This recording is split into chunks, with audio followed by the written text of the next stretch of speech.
Hey everyone, it's Bob again. At this point we're all caught up on runs, so I just thought I'd take you through some of the equipment, the stuff that I use, so that when I get to somewhere I can tie down the load or I can do whatever I need to do. So we'll go over a few things about that, and I'm probably also going to throw in some of my high quality videoing equipment because it's quite unique.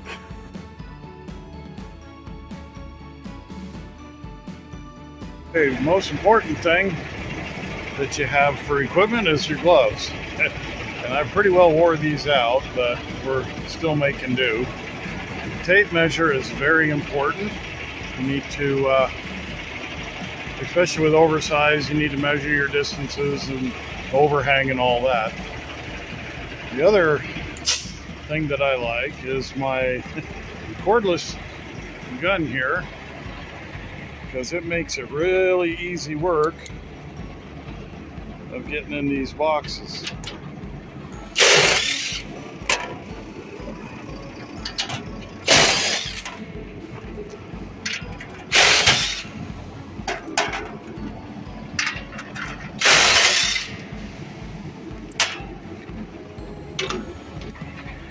Okay, these boxes, we use them for equipment storage. And I've got my chains in this one.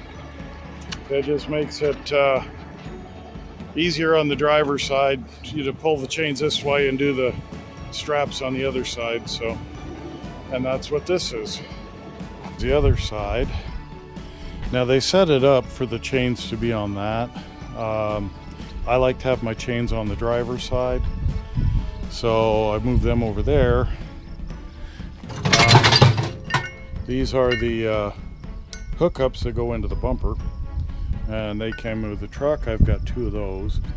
If you can see them, you can see my coil racks are laid down on the bottom. The boxes are just big enough that they can fit in there. So I've got 6 of those, so I can haul 3 coils. I put that in there. I've got a couple extra winches that I can put on if I need. And then I got my air hose that will fit onto the air line of the truck, the emergency brake. You just hook those 2 lines together, and then you can use it as an air hose. Fill up a tire mainly. I've got my tarps. Right now I've only got 3 of them. The 2 on the bottom are brand new. Haven't even used them yet. And the one on top is a steel tarp. Okay. In my compartment box, I have my oversized load signs.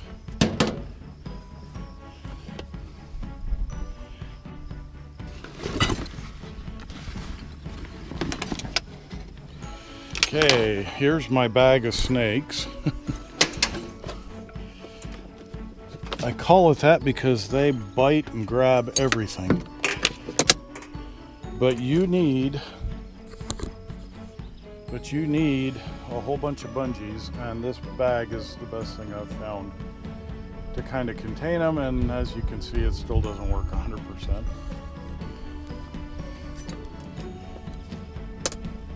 Got flags that you put on the widest part of the load. I got some magnet mounted flags. These are getting old, but they still work. So if you got some steel, you can just hook it right up to it, kind of like that, and then you don't have to worry about it. Those are hefty magnets, so they hold on pretty good. Okay, in here you have to have your reflectors, the triangles, they're in that box there, and a fire extinguisher, and you even got to have the pin according to regulations. The pin has got to be in there. Another thing that I use all the time is my winch bar. These, they live back there in the back of that box. Extra water jugs, and this is not water. This is Floor Dry that I put in there in case I spill anything. And that big 2-gallon jug or whatever that is holds quite a bit, so that's nice. In this bin I keep my starting fluid, my hammer, my brush, WD-40, some gear oil for the hubs, and some containers of little pieces. I got some airline antifreeze for winter time. This thing goes on the end of screws on the end of a handle, and then you put your corners in up on in that spot there. You can reach up higher. This is an extendable thing. It'll go up 8 feet, so I use that for tall loads. Okay, here is one of the bundles of my rubber rope. We use that to tie down the tarps, and it works really good. It's stretchy. I usually have a few shorter ones. I like to have 3 sets, some really short ones, and then medium length and long. The long will go the entire length of the trailer, like for hay and stuff, you know, they're really long, so you can tie that down. Last thing on this side is, of course, my broom. Once in a while you need a broom to clean off the trailer, so I have that. The other thing we use occasionally is small, you know, like motorcycle tie downs, so I've got 2 of those just in case. I have my toolbox. The thing I like about this box is it's got, for airline fittings and stuff like that, I keep little stuff in there. Fits right there. And then some small hand tools. Not enough, but it gets it done. The other compartment is where I keep my straps. They gave me a brand new set of 10 of them. I haven't even used them yet. Here's a short one that sometimes they come in handy. I keep my corners, my strap crank to wind up all the straps when I'm done. Some smaller ones, yeah, my corners are in there. I like using these smaller ones because they fit inside and you can keep track of them. They don't run off when you park. If I do get some big ones, I'll usually I'll stuff them down in here and put a rubber bungee over them, and they stay put there. And since nobody really wants them, they don't get stolen. So I've got my high-vis sweatshirt, hoodie, in case it's a little cold. If it's hot, I just use the vest. And my hard hat. I got my steel-toed shoes because some places get a little anal and you gotta, you know, I usually use my sneakers, but sometimes they say you gotta have steel-toed shoes, so I carry them just in case.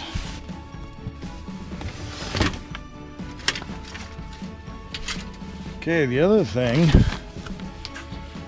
I do have these tire chains or tire socks.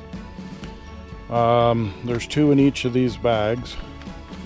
I've got 3 bags, so in case of chain law, I am compliant. As you can see, I haven't had to use these. But I have them, and they say they work good. The other thing you have to have is a whole lot of batteries for those stupid little lights. You might get 2 days use out of them, so yeah, you go through a lot of batteries. So you gotta have those on hand. I have my inverter. I got a 1,000-watt inverter that runs my sleep apnea CPAP. I also have a a TV I hardly ever use. Down there, hanging there, is one of those fans that I was talking about that I like to have that runs, you know, kind of moves the air around in here, kind of keeps it a little cooler. Pretty much all the equipment I use in the truck. So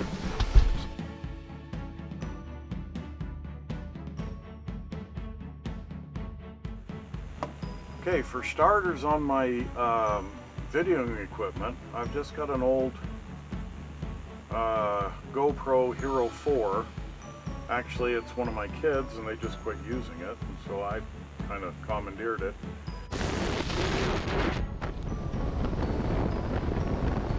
I just mainly use this on the stick, just for some panning shots and occasionally for an explanation out in an area if it's kind of cool.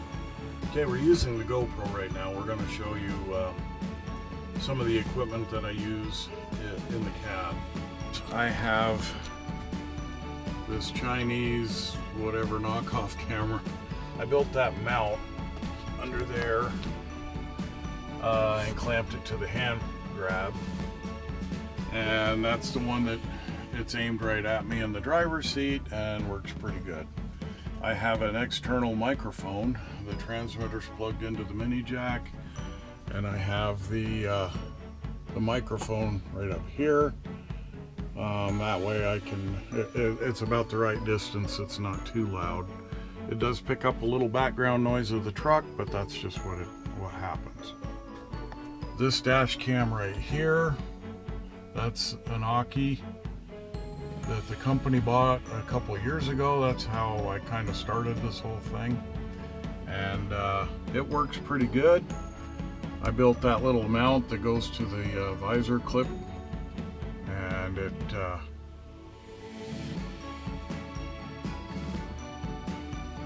does a really good shot of the road.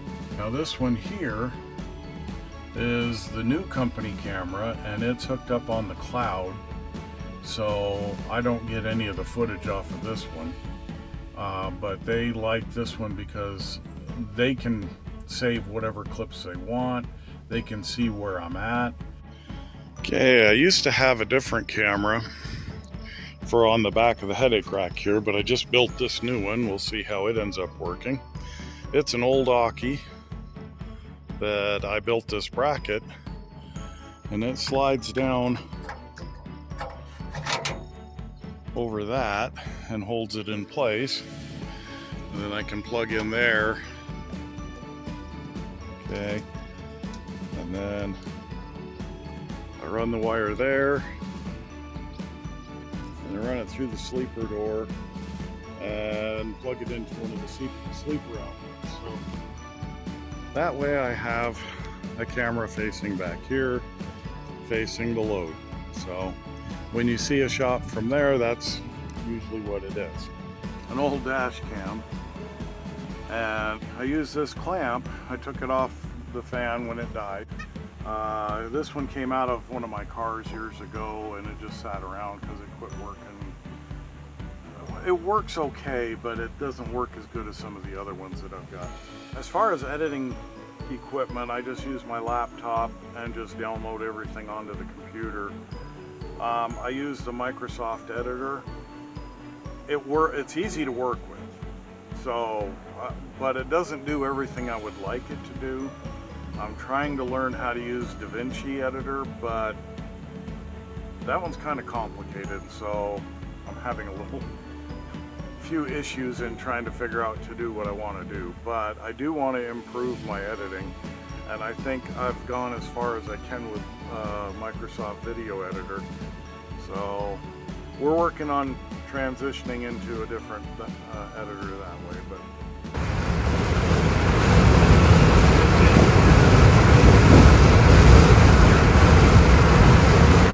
well, hope that gives you a little bit of insight on what I have to do and what I use to do it. And thanks for watching, and we'll catch you on the next one.